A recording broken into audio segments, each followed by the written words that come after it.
Well, right now, as we look at the radar, it's coming down in some parts of southwest Florida. And the closer you've been to the coastline, the drier you've been so far this evening. Let me show you where some of the thunderstorms are still rolling through. And one of the most intense ones here in the Cape and also up in DeSoto County. We've watched thunderstorms pull along 31 between Babcock Ranch and DeSoto County. And most of the rain here between Punta Gorda and Port Charlotte is coming to an end until you get to 17 between Cleveland and Fort Ogden. And right now, we're up in DeSoto County. It's southeast here of Arcadia, where we're seeing some of the heaviest rain and really good downpours there just to the south there of 70. Let's slide into the Cape, and right at our studios, the rain's been coming down, and we've been watching this shower pulse up and down just a little bit, and you can see just a handful of lightning strikes here along Pine Island Road. But definitely wet there from Santa Barbara, Chiquita, all the way to Nicholas Parkway. And as we move to the south, Pagefield, rain beginning to lighten up a little bit. So as you head over towards 6 Mile, things are a little bit quieter.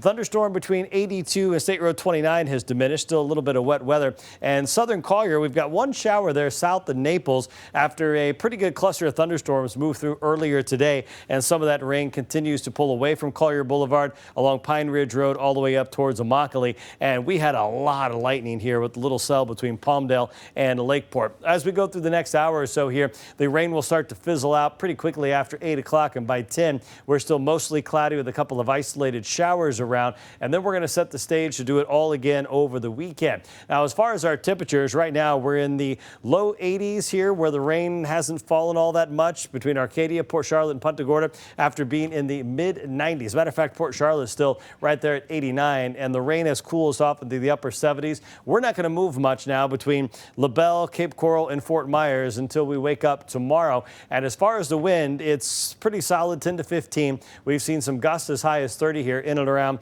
some of those showers and storms. Now for tomorrow, our rain chance is going to be around 40 to 50%. Not quite as much coverage tomorrow, but we definitely will see some wet weather there between 4 and 8 o'clock as that wind turns a little more out of the south-southeast. And then for Sunday, we'll see the moisture begin to come back up here a little bit. So we're going to keep scattered showers and storms around. Let me show you a improved view here along mile marker 144, just north there of Bayshore and Pine Island. And at one point this morning, we had quite a bit of wet weather there. And as you look at Fort Myers Beach, the extra cloud cover should make the sunset look quite pretty out there this evening. In the tropics, we've got several areas we are watching, and none of these are really anything to worry about. The one off the coast of Texas, as a matter of fact, National Hurricane Center has dropped that down to a near 0%. But the one to the south here, as it moves into the Bay of Campeche, the computer models are hinting at possibly a tropical depression or storm developing here. They've been flip-flopping a little bit, but it's our area that we're watching here the most as, again, it moves into the